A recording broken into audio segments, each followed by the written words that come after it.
A Divina Comédia, por William Camargo. A Floresta Escura. Quando me encontrava na metade do caminho de minha vida, me vi perdido em uma floresta escura, e minha vida não mais seguia o caminho correto. É difícil descrever aquela selva.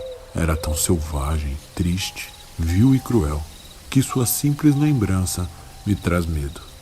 Acredito que nem mesmo a morte poderia ser tão ruim, mas, para que eu possa falar o que dali resultou, terei antes que falar de outras coisas, que são ainda piores que a floresta escura.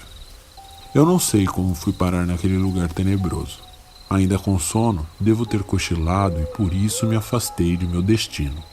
Mas, ao chegar ao pé de uma colina onde começava uma mata que se ampliava vale abaixo, olhei para cima e vi a colina coberta com os primeiros raios do amanhecer.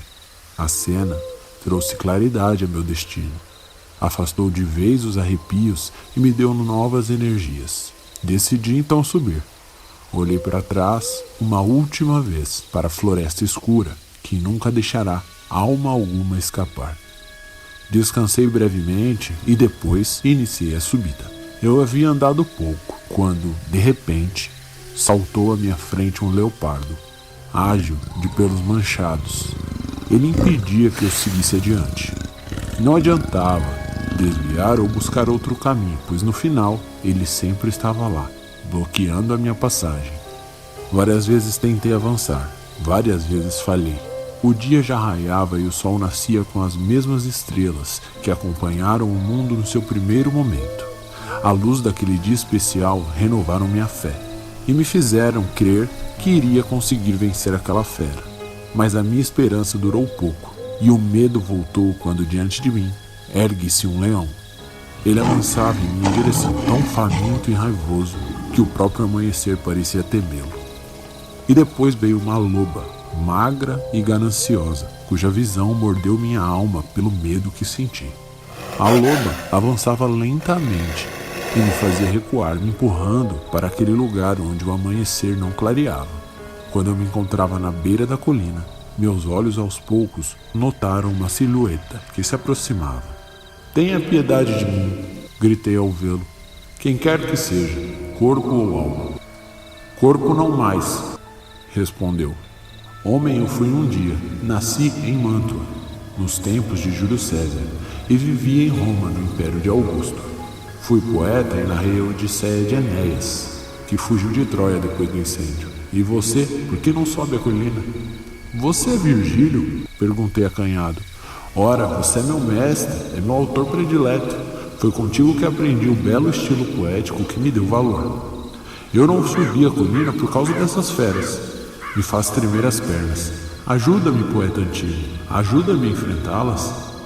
"A você convém seguir outra viagem", respondeu o poeta ao me ver chorar. "Eu acho melhor, para o seu bem, que me siga. Eu serei o teu guia. Te levarei para um lugar eterno, onde verá condenados berrando em vão por mais uma chance. Depois verá outros que sofrem contentes na chama ardente do fogo, pois tem esperança. E depois, se quiseres subir ao céu, lá terá alma mais digna do que eu, pois o imperador daquele reino me nega a entrada, porque a sua lei não segui." "Poeta", respondi, "eu te imploro, em nome de Deus, que me ajude a fugir deste mal. Eu te seguirei a esses lugares que descreveste, que eu possa ver a porta de São Pedro e os tristes sofredores dos quais disse." Ele então se moveu e eu o acompanhei. Já escurecia quando iniciamos o caminho. "Ó grande gênio, me ajude para que eu possa escrever sem erro esta viagem que está escrita para sempre em minha mente." E então comecei. "Ó poeta que me orienta, julga minha virtude, achas compatível com o caminho árduo que me confias? Não sou ninguém diante de Paulo ou Enéas. Não consigo crer que eu seja digno de tal, nem acho que outro pensaria igual." "Se eu de fato compreendi o que acabas de falar", respondeu o poeta, "sua alma está tomada pelo medo, que eternamente pesa sobre os homens. Para te livrar deste, deixa que eu te explique como cheguei até aqui. Eu estava com os outros espíritos, suspensos no limbo, quando apareceu-me uma mulher, beata e bela. Ó generosa alma, disse ela, ajuda-me a socorrer um amigo que está perdido na floresta escura. Vá com tua fala embelezada e ajuda-o para que seja consolado. Eu sou Beatriz, que pede que tu vá. Veio do céu e para o céu voltarei. Foi o amor que me trouxe, e ele é quem me faz falar. Ó mulher de virtude, tanto me agrada obedecer-te, que basta dizer o que quer que eu faça, que eu farei. Mas diz, não tem medo de descer até este centro escuro? Deve temer as coisas que de fato têm poder de nos causar malefício, respondeu. E há nada mais, pois nada existe para temer. A mulher gentil que se compadeceu do que acontece com aquele a quem te envio, pediu a Luzia, dizendo, aquele teu adepto fiel precisa de tua ajuda. Luzia, inimiga de toda maldade. Logo que ouvi tais palavras, desci aqui, do meu posto, por confiar na palavra honrosa. E assim ela se foi, e eu cheguei para afastar as feras, que impediam que subisse a colina. Então por que tem medo? Mulheres abençoadas olham o seu caminho, não tem por que se acovardar. Depois que ele terminou de falar, eu não era mais o mesmo. Recuperei a coragem, perdi o medo e afastei todas as minhas dúvidas. Imediatamente voltei a confiar na jornada que me fora proposta e disse-lhe, seguirei o caminho sem temor. Agora sei que meu destino é guardado. Com suas palavras tornei-me outra vez disposto. Vamos, que agora ambos queremos a mesma coisa. Agora você é meu guia e eu te seguirei, onde quer que vá. E assim seguimos por um caminho árduo e silvestre.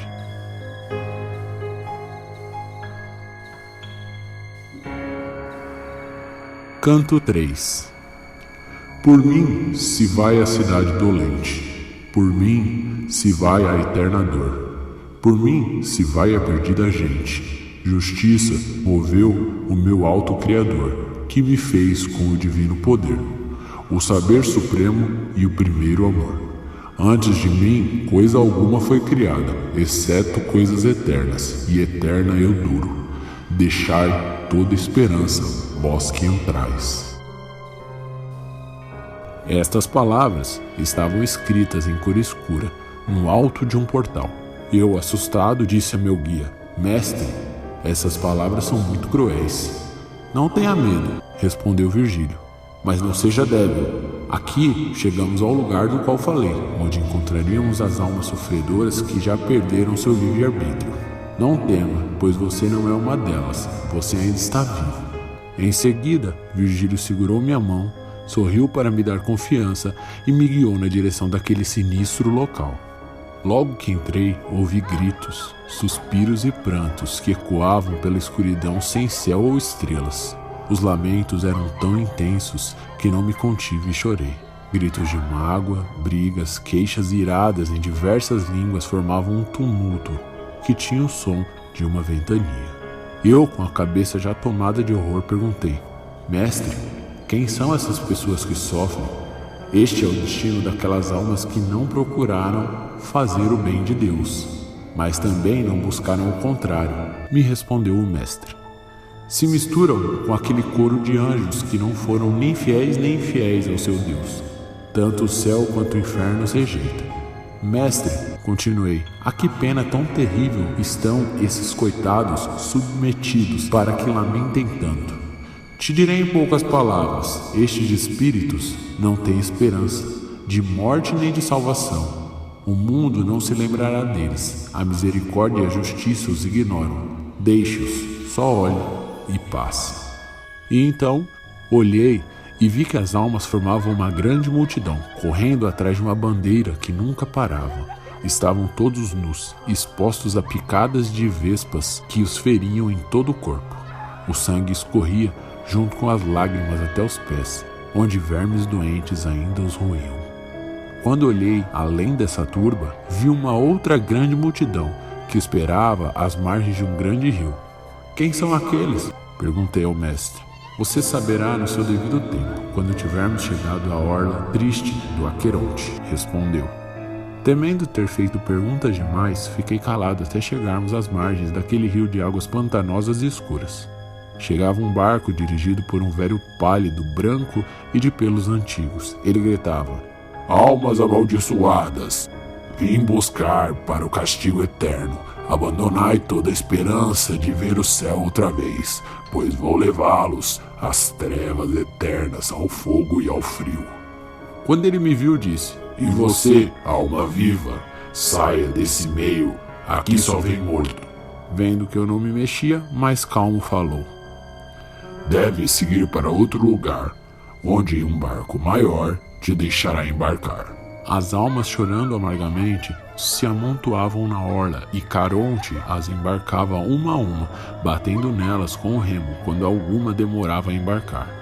Depois seguiam, quebrando as ondas sujas do rio Aqueronte. E antes de chegarem à outra margem, uma nova multidão já se formava. Enquanto Virgílio me falava sobre as almas que atravessavam o rio, houve um grande terremoto, seguido por uma ventania que inundou o céu com um clarão avermelhado. O susto foi tão intenso que eu desmaiei, caí num sono profundo.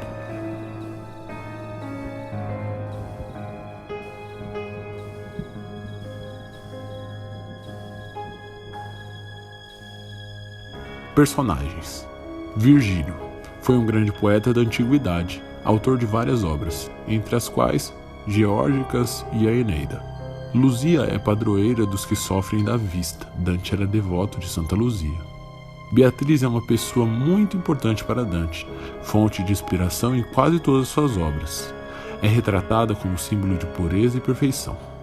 Rio Aqueronte é o primeiro dos rios do inferno, como os outros rios do mundo subterrâneo. Este também não foi inventado por Dante, é citado nas obras clássicas da mitologia, como a Eneida de Virgílio e a Odisseia de Homero.